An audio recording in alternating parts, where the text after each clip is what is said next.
Hey YouTube family, I wanted to tell you guys about my new Losi Super Baja Rey.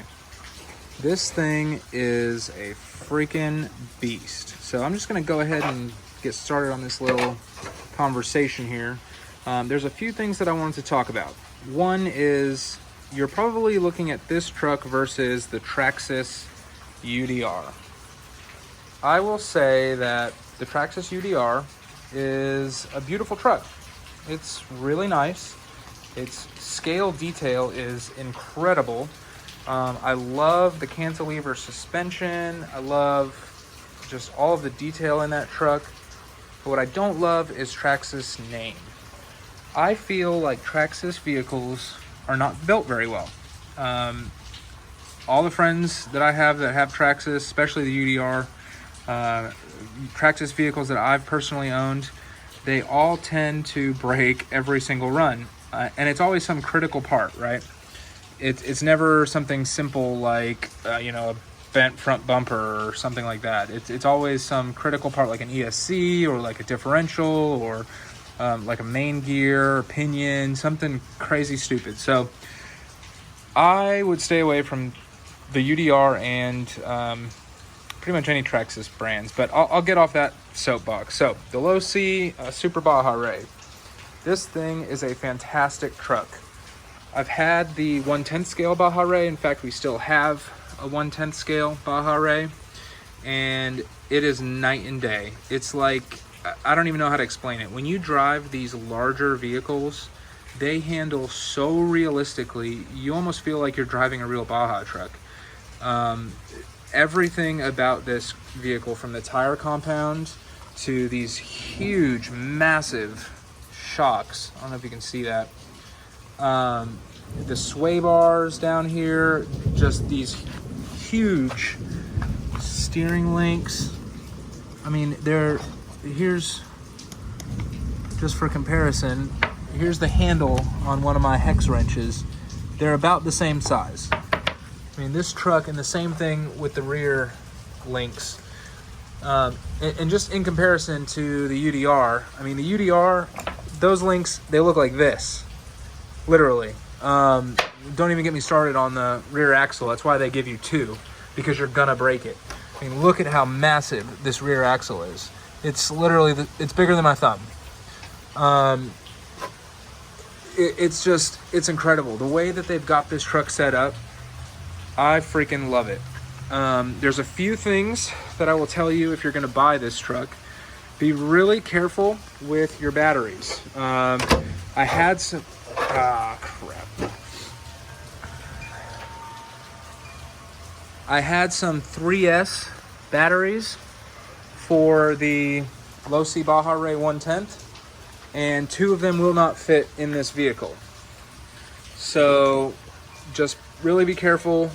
Look up the specs and the sizes on the batteries, because the battery door and compartment is a little tight. Another thing is you can also remove the foam in the battery door, so you can have a little bit more space. Another thing that I did is actually decase my hard shell batteries. So that's an option. Now let's move into the sway bar. Sway bar down here, it's not set with the most effective, I guess, depth on the actual sway bar. So, let me see if I can sort of illustrate this here. So stock configuration, when you flex the suspension, you're actually not gonna see any movement on the other side. And maybe that's what you want, but all you have to do, it's very slight. You want your sway bar to be very slight, but all you have to do is go in here and adjust this guy, and this rod will feed all the way through this and the sway bar link that's right under here. So adjust that there, adjust that on the rear. It'll get you a little bit better handling, especially on hard stuff, so you're not rolling. Another thing, this truck drives amazing on 6S. I would stay away from 8S unless you just want to go mad. I mean, on 8S, it'll do wheelies. So I don't know about you, but that's not really what I'm trying to do with this truck. I'm trying to really drive it as true to scale as possible. What else? I mean, it's just a beautiful truck. On 6S, I get about 30 minutes on speed setting 2 with two 5,000 milliamp 50C batteries. And I think that's really about it for right now, y'all. Beautiful truck. They are not discontinued, by the way. The bind and drive version is discontinued, so you might be able to get a good deal on that somewhere.